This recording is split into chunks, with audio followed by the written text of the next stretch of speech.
All right, so last night was UFC Kansas City, Ian Garry versus Carloes Prates, and I'm going to go through all of the action and the aftermath because, as always, Ian Garry had a lot to say. And I'm next. Whoever wins that fight, if that fight goes ahead. He is pissed off. He's got a chip on his shoulder. He's feeling like he's still being disrespected. And woe betide anybody that doesn't give Ian Garry the respect. Now, I will say this. What a great performance it was. Not an easy man to beat. I thought Carloes Prates would catch him at some point. As we know, he did catch him in the 5th round. Came very, very close to finishing the fight. But I'll say this. You got to give credit to Ian Garry for that because he was able to survive. He showed some survival instincts. He was very hurt. He was close to being finished, but he still made it to the final round, which is not something anyone else has been able to do against Carloes Prates in the UFC yet. When it comes to the performance, Ian Garry looked really, really good on the feet. In fact, to be honest, it was kind of a shutout throughout the first 4 rounds.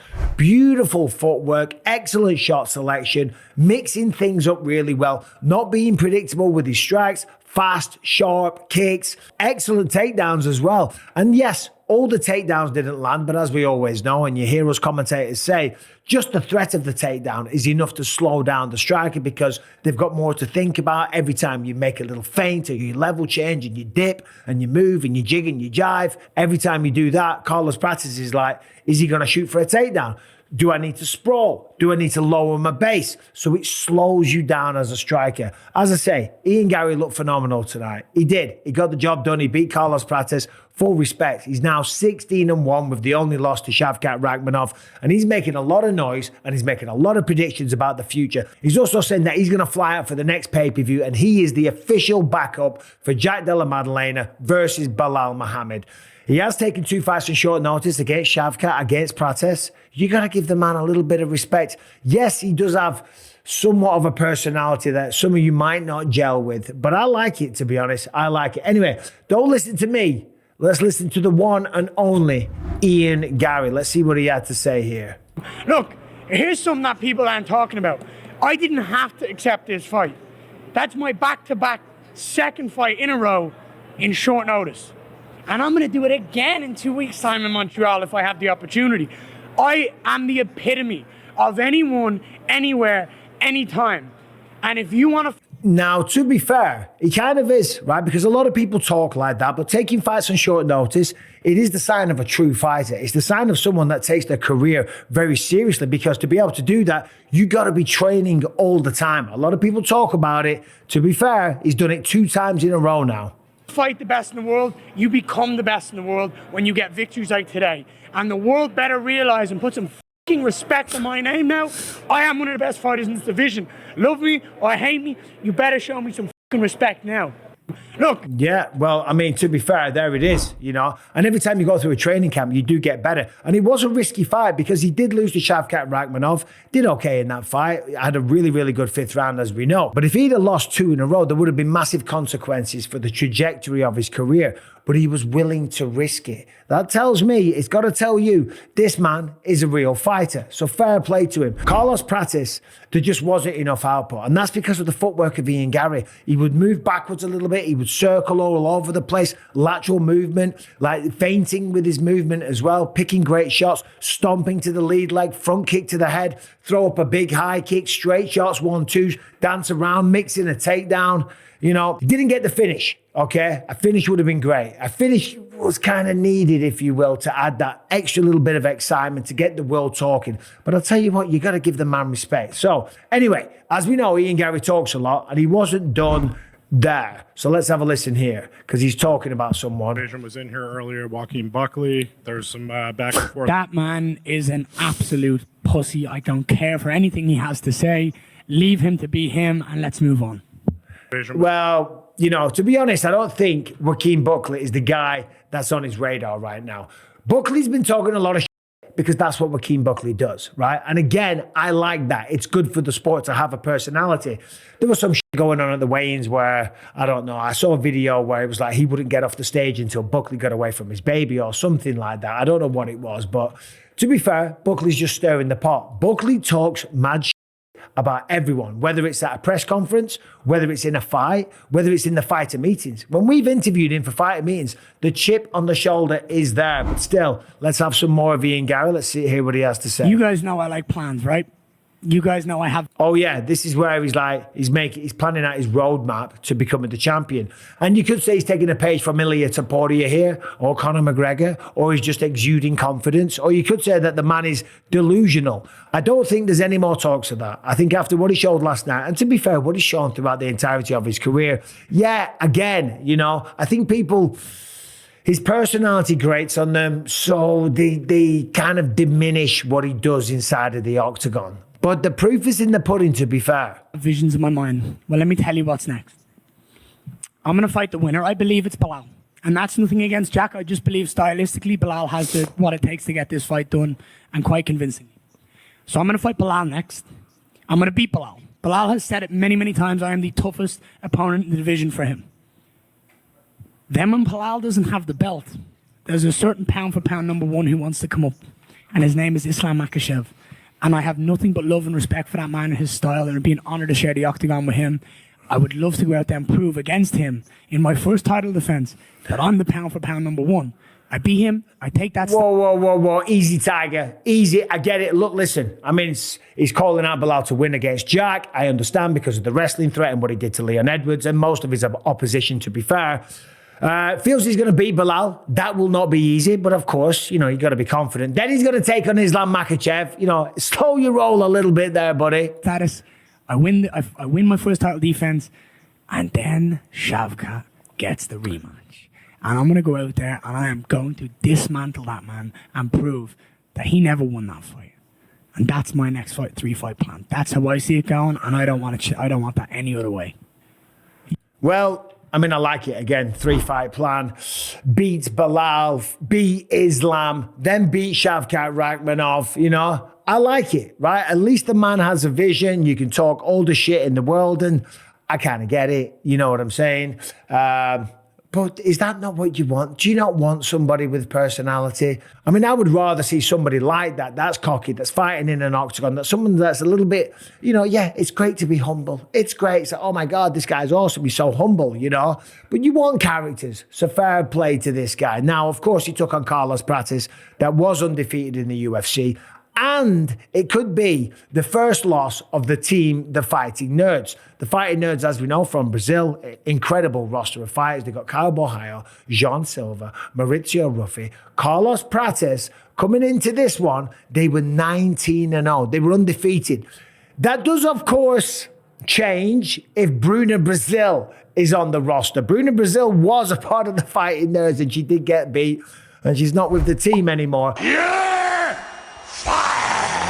But when you look here, the Fighting Nerds, they're incredible, by the way. I just bring this over. Fighting Nerds undefeated streak comes to an end. Carloes Prates 4-1. You know, the reality is they're an absolutely fantastic team, and that win streak alone was fantastic. So anyway, well done to Ian Garry. The fact that he's going to fly up to Canada in a couple of weeks, take on potentially another short notice opponent, 3 in a row, you got to respect that. And again, that would be ballsy. Now, I don't think Belal Muhammad's going to miss weight. I don't think Jack Della Maddalena is going to get injured or get, you know, the flu or get a stomach bug and not show up. But the fact that Gary's willing to do that, the man's a workhorse. You got to give him a little bit of respect. All right, so the question was, will Ian Garry become the champion of the world? Well, let's have a look at the rankings and just see what his path might look like. As we look here, Belal Muhammad, he's fighting Jack Della Maddalena. He's going to be the backup fighter, as we know. I don't think he's going to be used at all, but he's going to be there and he's going to state his case, and he probably will be the next guy to get a title fight. That's just kind of how it goes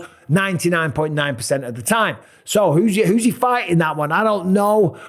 I'm not going to make a prediction right now, but he'll be next. Does he beat Belal? Does he beat Jack Della Maddalena?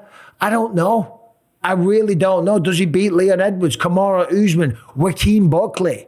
Joaquin Buckley's fighting Kamaru Usman. Does the winner of that get a title fight next? Because, as I said, 99.9% of the time he does. But let's just say Kamaru Usman goes out there, destroys Joaquin Buckley. Maybe he leapfrogs it and maybe he's next. Maybe Joaquin Buckley gets a first-round knockout, jumps in the air and spins around, does a spinning tornado kick and knocks the flipping head of Kamaru Usman. That will get him a title fight as well. So as I say, it's actually not even guaranteed. And then we got, there's the Garry at 7. So the question was, will he become the champion? I do believe at some point he will have a welterweight championship, but he might be a while, but he's still a young man. So anyway, let's move on. Now, before that, the co-main event, Anthony Lionheart Smith, his final fight of his career, storied career, 60 professional fights. He's had some massive moments, of course. He fought for the light heavyweight championship against John Jones. He got kneed in the face. It was a bad knee as well. He was asked if he was okay. He could have said no and he would have become champion of the world. You got to respect that, okay? The man's had a long, legendary, storied career. And of course, lately, the wins haven't been there. And tonight against Zhang Mingyang, in his final fight, he walked out. He didn't look... I mean, he was soaking up the moment, as you should. His family was there. His daughters were there. His hometown people were there. So he was enjoying the moment. But also, at some point, you got to switch on. But of course, you're taking on a young guy like Zhang Mingyang that is knocking out everybody in the first round. So it was never going to be an easy fight. They went out there. It was a beautiful display from Zhang Mingyang. This guy has got a bright future. He's now ranked based upon the win over Anthony Smith. Chopped him up, opened up that huge cut, man. That cut was just disgusting. The blood was just pouring out of it. I don't think I've ever seen that amount of blood in such a quick time from one single cut. That's the thing with these elbows, man. The elbows just cut the skin open. Because afterwards, when you saw Anthony and he was cleaned up, it didn't even look bad. He was all right. It was the first round. It was a nice little elbow to the head. And yeah, of course, that wasn't what finished the fight. It wasn't the cut. It was the fact that he was on the ground, taking some ground and pound. That's the nature of the beast, man. You stick around long enough, you become chewed up, you get spat out, and the next generation makes a name off you. So congrats to Anthony Smith on a great career. All the best in retirement. He's going to have a great career as an analyst. He's a tremendous talker. He's an awesome person, great father and a husband. You know, he's a solid guy. He's won at life. But let's talk about this guy, Zhang Mingyang. Big things in this man's future. And as we're seeing here, guy's got a personality. I know you don't know who I am. But if you don't know, now you know. Dana, talk to me. Who are next? I mean, I love that. I love that. The guy's great. He's vicious. He's violent. He's knocking everyone out in the first round. 3-fight win streak in the UFC now. 11-fight win streak overall. I see big things in his future. So well done to that man. Now let's look at the rest of the card real quick. So Zhang Mingyang beats Anthony Smith. David Onama beats Giga Chikadze. That was a close fight. I had Giga winning the first round, obviously with his signature striking. Second round, he was doing well. David Onama took him down, took the back for a while. And then the third round was really even. Giga was doing well on the feet for about 2.5 minutes. And then the last 2.5 minutes, David Onama got a takedown, held him down for a little bit, but didn't really do much with it. So it really could have gone either way. As we know, when you take someone down, it's just a change of position. You've got to do some damage. And yet there was a few little punches, and I'm not criticizing David Onama. Congrats on a good win over a very tough opponent in Giga. But does the takedown and a couple of punches on the ground for 2.5 minutes outweigh the striking that Giga Chikadze did on the feet for the first 2.5 minutes of the third round? I don't know. It could have gone either way. It really could. So well done to David Onama. Before that, Abus Magomedov took out Michel Pereira. Pereira, very good first round fighter. Less of the backflips tonight. Did a little dance as he was walking out, of course, but he got tired, lost a decision. Before that, Randy Brown, holy shit.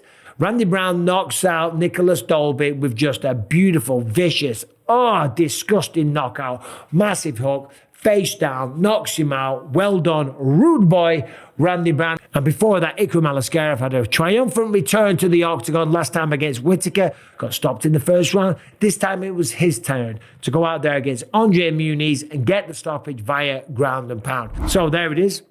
There's a quick recap of what went down at UFC Kansas City. Congrats to Anthony Smith on a great career and enjoy retirement. Lots to look forward to there. Zhang Mingyang, big things from that guy. Ian Machado Garry. What do you think? Is this guy going to be champion one day? Because that's how he's talking. And I'm telling you what, he just might. He just might. Now, when you look at the rankings, of course, it's not going to be easy. There is SHAVKAT Rakmanov, there is Belal Muhammad, there is Jack Della Maddalena. But if you don't think that Ian Garry can compete with all of these people, then you're wrong. Because he's shown time after time that he can. One loss to SHAVKAT Rakmanov, and he almost got the finish in the 5th round. So, congrats to Ian Garry, right? He went out, I thought Prates would get the job done. He proved me wrong. But you let me know what you think. Will Ian Garry become the welterweight champion of the world? Will he be the greatest of all time like he says he's going to be? I don't know about that, but there's definitely a potential for him being the champion in the future. Anyway, thanks for watching. Subscribe and ring the bell. I'm about to go for a walk. I'm going to record some members content on the way as well. So if you haven't subscribed to the membership program, what are you doing? You guys have a great day. See you soon.